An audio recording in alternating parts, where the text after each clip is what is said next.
Hello, welcome from Trend Signal, where we're going to review the data and events of the week beginning the 4th of April.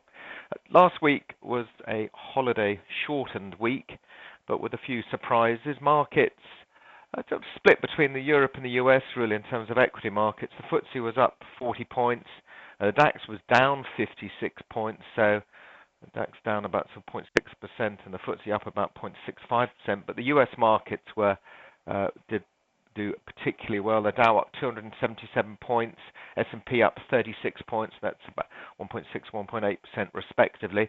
The main news, though, was the Nikkei that got absolutely clobbered, mainly down to the very poor Tankan survey that came out on Friday morning, showing that manufacturers' sentiment has dipped to its lowest reading since June quarter of 2013.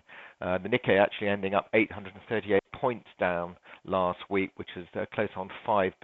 So a significant disparity between the likes of the European and Far East markets compared to the US markets.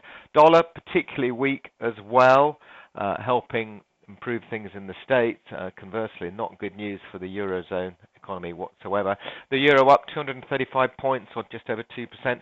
Sterling still struggling. If we look at the headline on the Financial Times, just go to the home page and we'll see there. Sterling fears mount as Britain nears vote on EU is one of the headlines at the bottom here. I think that sums it up. Sterling only up 85, 90 points last week against the dollar compared to the 235 that the euro posted. So that's just plus 0.6%. And the Japanese yen strengthening again. The dollar yen rate down 143 points, or 1.25%. So more pain for the big Japanese exporters. Commodity markets, oil weaker. More supply concerns. Markets particularly long at the moment, so not surprising to see it pull back about $1.75 down last week. That's just over 4%. Gold put a slightly positive performance, but it's starting to wane a little bit, up $6, just 0.5%. And other commodities, copper particularly weak, shedding 3% last week, having turned from had a particularly positive run. I think they've just run out of steam now, and quite a lot of profit taking, and the longer term trend potentially resuming. So data this week, as with any post non-farm payroll week, the data is fairly light.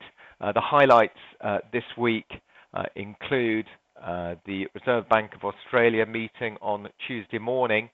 We're showing that there's going to be no change in short-term rates, currently set at 2%, expecting there to be no cut, although there are rumours with the strength of the Australian dollar that we may see a surprise cut. Time will tell, but that's something that to look out for.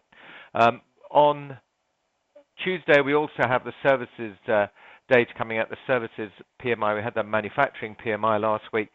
Service PMI for both the US and the UK. The UK at 9:30, the US at 3 p.m. They refer to it as the non-manufacturing PMI, but it's the same thing as the services PMI. Like with the manufacturing side of things, the non-manufacturing seeing a tick up, at least that's the expectation in the US, to 54.1. In the UK, also a tick up to 53.9. Crude oil inventories, with oil a little bit under pressure, could be quite interesting. Let's see how that affects the market, 3:30 on Wednesday. And then the main event this week are the minutes from the Federal Open Market Committee, the rate-setting committee of the Federal Reserve. Be very interesting to see exactly what Janet Yellen has been saying recently. Perhaps she'll reiterate her cautious approach, or perhaps the committee will. Time will tell on that one. And then on Thursday, we have both the President of the European Central Bank, Mario Draghi, and the Chairperson of the Federal Reserve, that's Janet Yellen, speaking. Draghi is talking, I believe, somewhere in Portugal, but Janet Yellen is actually part of a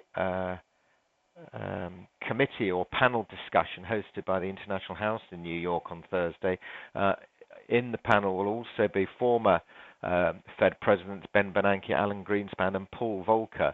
So that will make very, very interesting reading there. Data-wise, US data has looked quite positive, so it'll be interesting to see how she puts her particular slant on it. For the time being, the markets are not too disturbed at all by the non-farm payroll. We had some positive data to go with it as well. Let's see what the central bankers are going to say this week. That's it. Thank you very much for listening. Bye for now.